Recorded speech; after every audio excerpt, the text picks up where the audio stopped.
নমস্কার সবাইকে, মায়ের রান্নাঘরে সকলকে স্বাগত। আজকে আমি আবার একটা নতুন রেসিপি নিয়ে চলে এসেছি, বাহারি চিকেন। এটা বানানোর জন্য প্রথমে আমি ফ্রাইং প্যানে সর্ষের তেল দিয়ে দুটো কুচি করে রাখা পেঁয়াজ ভেজে নেব। পেঁয়াজের সাথে আমি 2-4 দানা কাজুও ভাজবো একটু লাল লাল করে।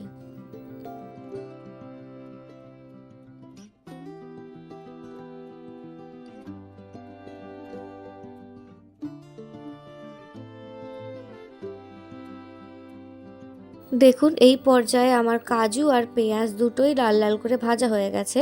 এবার এইটা আমি পেস্ট করে নেব মিক্সারের সাহায্যে। মিক্সারে পেস্ট করার সময় আমি এর মধ্যে 1 কাপ পরিমাণ টক দই আর ঝাল অনুসারে কয়েকটা শুকনো লঙ্কা অ্যাড করেছি।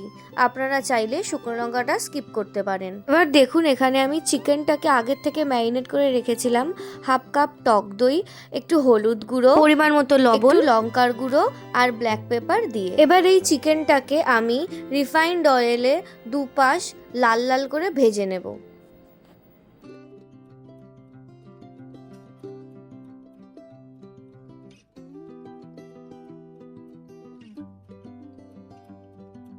দেখুন আমার এই পর্যায়ে একটা সাইড ভাজা হয়ে গেছে। এবার আমি চিকেনটাকে উল্টে নিয়ে তার আরেকটা সাইড ভালো করে লাল লাল করে ভেজে নেব।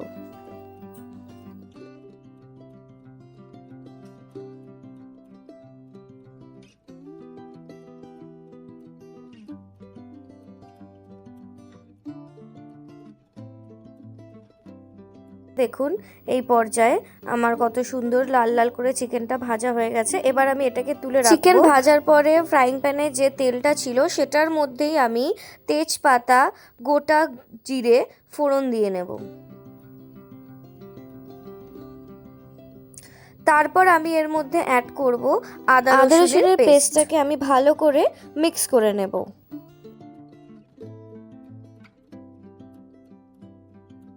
এরপর আমি এর মধ্যে অ্যাড করব টমেটো পেস্ট। আমি এখানে 2টো মিডিয়াম সাইজের টমেটো নিয়েছি, আপনারা আপনাদের পরিমাণ মতো নিতে পারেন।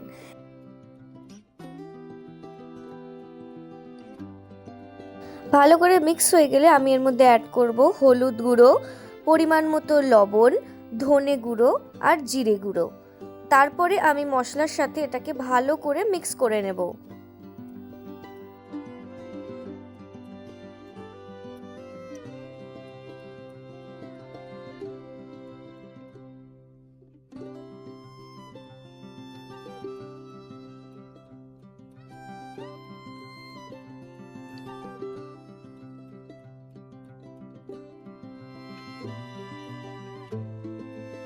সব কিছু দিয়ে আমি ভালো করে একসাথে মিক্স করে নেব।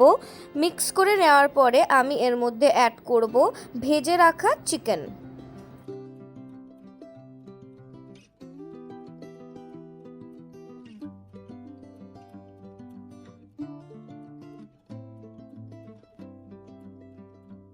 চিকেন অ্যাড করার পরে যে মশলাটা তৈরি হয়েছিল সেটা চিকেনের সাথে ভালো করে মিক্স করে নিতে হবে।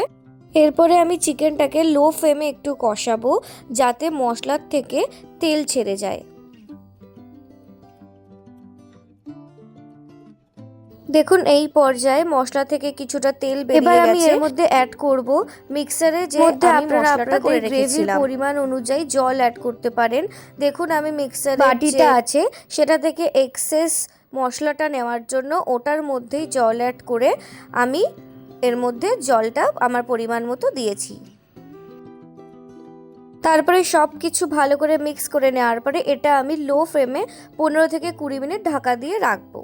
ঢাকা খুলে নেওয়ার পরে একটু নাড়িয়ে নিয়ে এর মধ্যে আমি কসুরি মেথি অ্যাড করব আর পরিমাণ মতো গরম মশলা অ্যাড করব।